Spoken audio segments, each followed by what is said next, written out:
Now, the problem that a lot of us as experts have, because we're so smart, we know our material and our ideas so well, then we think, okay, guys, this is what we're going to create for you. And like, we just start like giving people what we think that they want.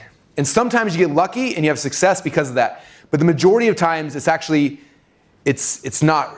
Majority of times, you're going to screw up what they actually want. We know they want this result, but we have to make sure we customize this in a way that they want. If you get better at the customization, the better the results are going to be, and the more likely and more happy they're going to be with that. Okay, so if I'm giving this new vehicle, I'm like, well, what do you guys want? Like, well, I want a CD player. Like, sweet, I'm putting a CD player in that new vehicle, whatever it might be. Okay, so that's kind of the analogy. Now, to put it into practical terms, when I first got started in this business, some of my first coaches were Frank Kern and Ed Dale. They had a course called Underachievers. You guys remember that?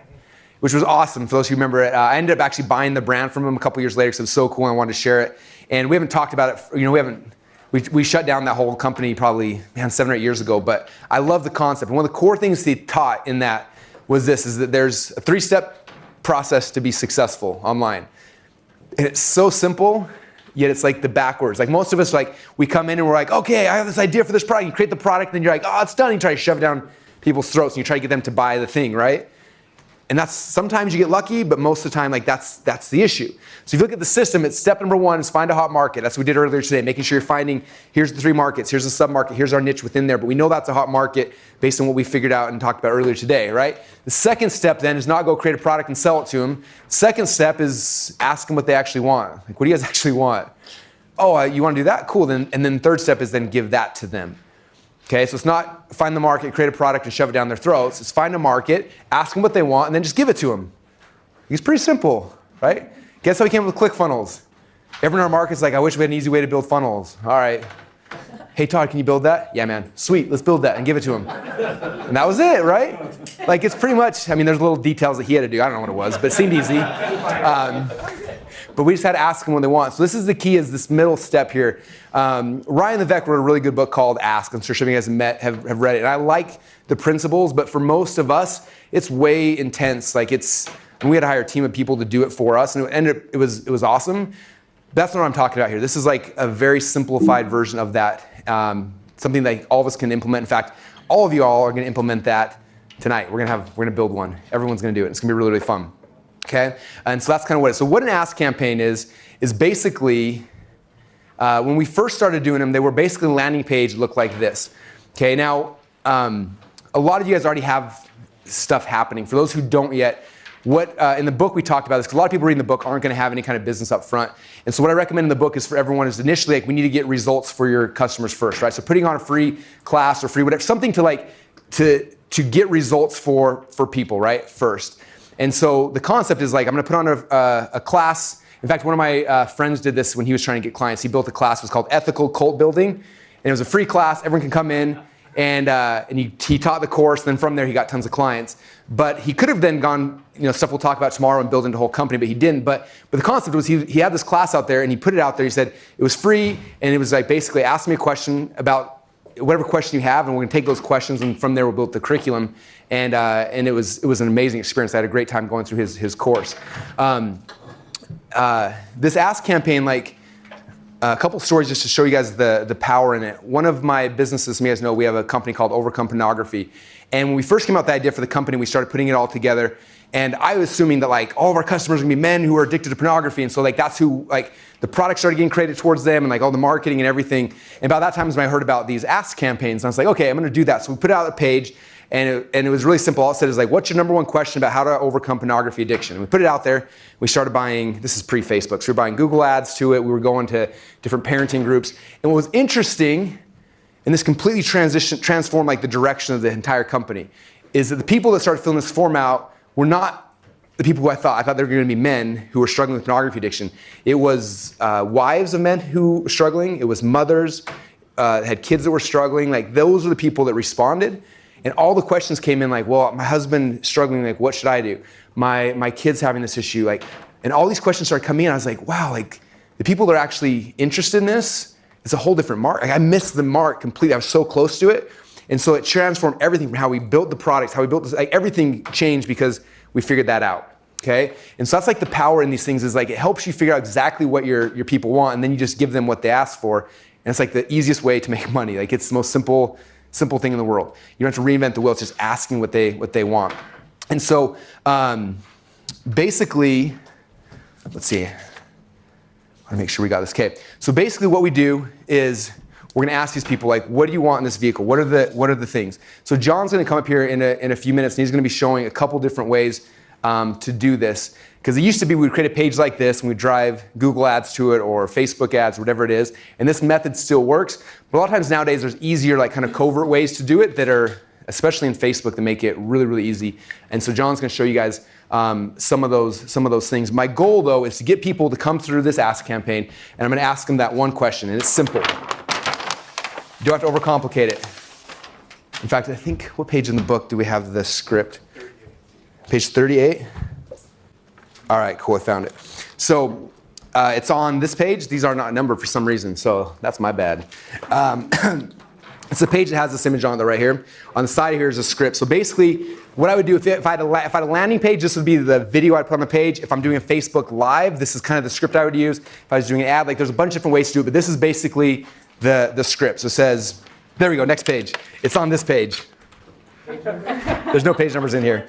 What's the chapter? Chapter Ask campaign. It's like a quarter of the way through. Yeah, just a quarter. All right, here it is. All right, just listen, I'll say it, it'll be good. Okay, I'll say it, and then it's on this page when you guys do find it. So basically, this is the script. Dear friend, or hey, my name is Russell Brunson. I know your time is valuable, so I'm going to get right to the point. I need your advice. I'm putting the finishing touches on a new course called How to Make Money in Your Underwear, How to Biohack, How to Lose Weight, How to, like, whatever your thing is, right? Whatever your unique opportunity is. And I want to make sure I don't leave anything out. So if you let me know your biggest question is about how to overcome weight loss, overcome pornography addiction, how to make a potato gun, whatever your thing is. It could be anything. You may even think it's silly. All you have to do is type in your question in the box below and click submit. In exchange for your advice, I'll give you free access to my new course that's happening on June 16th. This course is going to sell for $197 in the future, but you get special access to free to come. All you got to do is let me know your number one question. Okay? So a couple reasons why we're doing this. The first reason, I'll go back and put a slide in for this because I think it's important. If you want to take somebody to here, and you want to give them the result. One of the biggest problems a lot of people have is they come in like, I'm going to be an expert, I'm going to take someone up here, I know how to do it, and they're like, I'm the greatest person in the world, you should come listen to me, I'll take you on this journey, right? But there's no proof that they actually know what they're talking about. I got two stories to tell about this. The first one was, I have a friend, he was a high schooler at the time, his name's Alec Jetzel, and Alec wanted to get a job.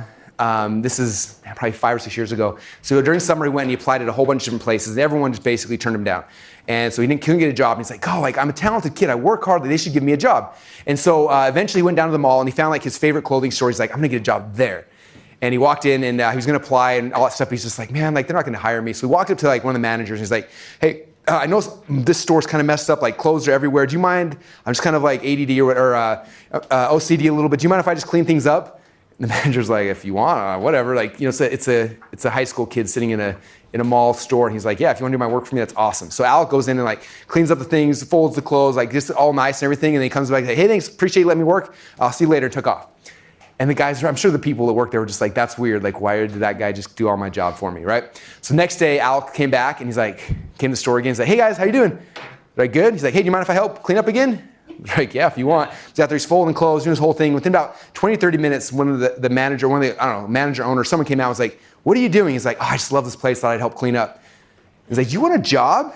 He's like, yes, I do. And boom, he got a job that fast, okay? And it came from this, I'm like, giving results first. Okay, if you look at my timeline, we did coaching for business opportunity people like longer than that now, 7 or 8 years ago. And then we stopped. And for about a 3-year period of time, I went back into the business. That's when we started launching our supplement funnels, our dating funnel, like all these different businesses because I wanted to get back into the business and we were doing it for a long time. And afterwards, after like 2 or 3 years, I was like, we want to get back into this business. Like we kind of want to do the coaching stuff again. And so the first thing I didn't do was make a video of me being like, hey, my name's Russell Brunson. I'm so cool. I got tons of results. I'm the most cool guy in the world. You should pay me to be in my coaching program. But how many of you guys have seen people like that's their pitch for their coaching programs? Super annoying. I can't stand that. And I was like, I got to make sure that like my stuff actually works. I don't want to take someone on this path to get a result and then they fail. And then I'm like, man, I'm actually not any good at this. And so I started thinking back to like the whole .com secrets book, like who is my dream client? Who do I want to serve? And the time I was going through like a juicing thing, and I saw Drew Canoli online. I was following him. I was one of his like 1.5 million followers, and we're hanging out, and I'm like, learning all this stuff about all this juicing stuff, and I was like having so much fun. And then like he stopped selling me things. And I was like, dang, like I wish this guy would sell me something else. And then I was like, he would be like my dream client. Like I would love to come in here because like there's so much low-hanging fruit he doesn't even know about. Like that'd be so cool to come in and like actually help them. And then like a week or two later, I was flying to San Diego, and we had a friend in common. So I asked my friend, like, can you introduce me to Drew? I'd love to like to get to know him. So he introduced me to Drew through text message, like, hey, Drew, this guy Russell Brunson's gonna be in San Diego. You guys should meet up. And Drew's like, cool, here's my address, which was kind of weird anyway. But I'm like, all right. So I was like, all right, I'll come to his house. So I jumped in my very first Uber ever. It was my first Uber ride. I was really excited. And I go up to this like place, and I get to his house. I knock on the door, and he opens the door. And I was like, this is like, I was freaking out. Like, I was like the starstruck, like, this is Drew Canoli. I'm so excited. And then he lets me in this house. We sit down, and I walk into the front room. I sit down, and I see my book, the 108 Split Test, sitting on the counter. I was like, oh man, like I didn't know if he knew who I was. I was like, he brought my book. Like, yes, like this is so cool. Like, it's so much easier to negotiate with people when you call them up and they're like, I'm a huge fan. You're like, oh yes, this would be so much easier. Anyway, so I get there. I was like, hey, you got my book? He's like, yeah. And he kind of gives this weird look. He's like, there's a really funny story about that. You want to hear it? I'm like, yeah. He's like, last week, I start seeing your face pop up in my newsfeed all the time. So eventually I like clicked on it. I see this book. So I buy it because it's free. Shows up at my house. He said, last night I'm sitting there flipping through the book, and I was like, man, how cool would it be to have Russell come and like fix our funnels? And then I get a text from Carl like 5 minutes later, and now you're sitting in my front room. And he's like, this is kind of creepy. And I was like, that is really creepy, man. And so we start talking and like just kind of hanging out. And from talking with him, first off, like all of us, right? Like we try to be very professional and not vulnerable. And we're talking, and we're talking about business and stuff. And then like he kind of got like a little bit vulnerable for a second. And I was like, man, they're like, it felt like something was wrong. Like, it wasn't like there was something, like they were struggling somewhere in their business. I don't know what it was, but I was just like, is everything going okay? He's like, yeah, things are good. He's like, we're having some struggles here, and it's kind of hard to be profitable sometimes, and all this kind of stuff. He's like, but we're making over $1 million a year, like the posturing. But like I could tell someone was there, and I was like, well, if you want, like I got to go back home with my kids, but I could fly out here for a day and just like work with your team and kind of look at stuff and see if I can help at all if you'd be interested. And he was like, I can't really afford that right now. And I was like, well, I'll just do it for free. He's like, well, why would you do it for free? I'm like, I don't know. Like, you're Drew Canoli. Like, this would be so fun. If you promise to take me somewhere we can do something together, I'm in. Like, it'll be so much fun, right? Like, and finally, after like a bunch of convincing, he's like, fine. Like, I don't know what your angle is, but if you want to come out, like, whatever. So, like a month later, I fly out and I come to his office, and like we're all sitting. In fact, if you watch the Funnel Hacker video, where I'm like sketching on the windows, that was his office. They didn't have whiteboards or anything. We were just in this like random place, and so I'm trying to like show him funnels like on the mirror or like on the windows. And when I first get there though, I asked him, I'm like, I can't help you get to here unless I know where you're really at. Like, and so like, can you show me like kind of what's happening? And so like they had everyone on their team there, like the accountant was there and everyone, and the accountant's like, you want to see our numbers? And I was like, yeah. He looks at Drew like, can we show him his numbers? Drew's like, yeah, let's show him so he shows me numbers, and I was just like, oh my gosh, I didn't realize it was, like at the time they were losing about 50 grand a month. And I was like, how long has this been happening for? And it was like almost a year. I'm like, how much longer till you're done? He's like, we're pretty close. I'm like, oh my gosh, like, crap. Okay, like this went from like a fun little side project to like, oh my gosh, like this is like a real thing. And so went in there and we started looking at their current funnels, and there were some things that they kind of weren't doing or whatever. We talked through those, and then I was talking about like, what are the new opportunities? Like what else? Like I was a customer, man. Like I bought all your stuff, and then there's nothing else to buy. Like what else do you guys have? And like, well, we're thinking about this and this and this, and like, and we had this idea for a supplement to be a green drink. I was like, dude, that's it. I'm like, I do supplements. Like, let me show you my supplement funnel. So I showed them my supplement funnel. I showed them the company that named my supplement. So they called them up, and eventually they came back. They got the domain name Organifi, and then they named it, and they put the other thing, and they put every last penny they had into this supplement. Like they were like, when it launched, it was like, if this doesn't go, like we're done. Like the whole company shut down.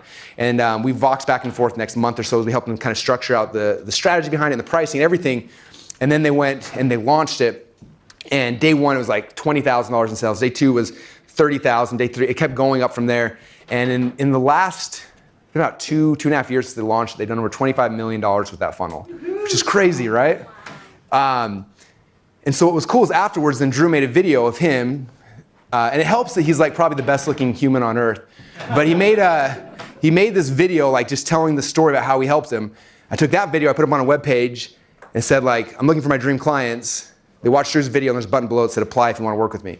Like it wasn't even my face on anywhere. And that's where we launched the Inner Circle. And it went from 1 member to 10 to 10 to 15, 15 to 20. At that point, we started having someone like Liz Benny. Liz came in and we gave her a huge transformation. And Liz came, we flew her to Boise and we filmed her story and that became another video. And we kept adding and kept layering them. And it went from 20 people to 40, 40 to 60, 60 to 80, 80 to 100. And I was like, let's stop. And we got 100 people in our circle. But it wasn't about me like pounding my own horn, like, look how great I am. It was, I got someone a result, my dream client, my person I want to work with, and I was putting that out there. And what happened is that people like Drew started applying. I mean, how many fitness people do we have in this room right now? It's insane.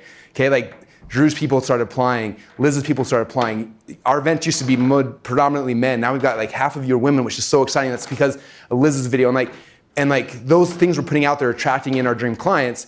But the result is key first, like getting the result first, and then we can share that. And so the whole concept of doing the Ask campaign this way is like, let's do a workshop, let's do a weekend thing or a 6-hour thing or a 3 or something that you're gonna get some results for people. And let's bring in a beta group of people and let's take them through this process so you get results. Now, some of you guys already have results. Those who don't, like, this is where I would start at. I'd say next Saturday, we're doing a 3-hour class. I'm gonna show you guys how to go from this to this. And we're gonna go through this process together and make it free.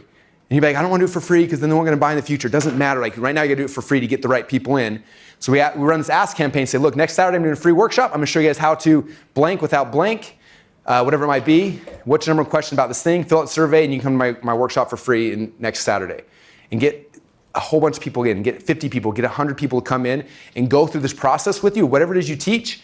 And as you go through that process with them, then you're gonna come out the other side and you're gonna have some amazing success stories. And those success stories become the foundation for building the rest of your business. Okay, any business I go into right now, the first thing I'm doing is like, hey, this is a cool product, let's find some results.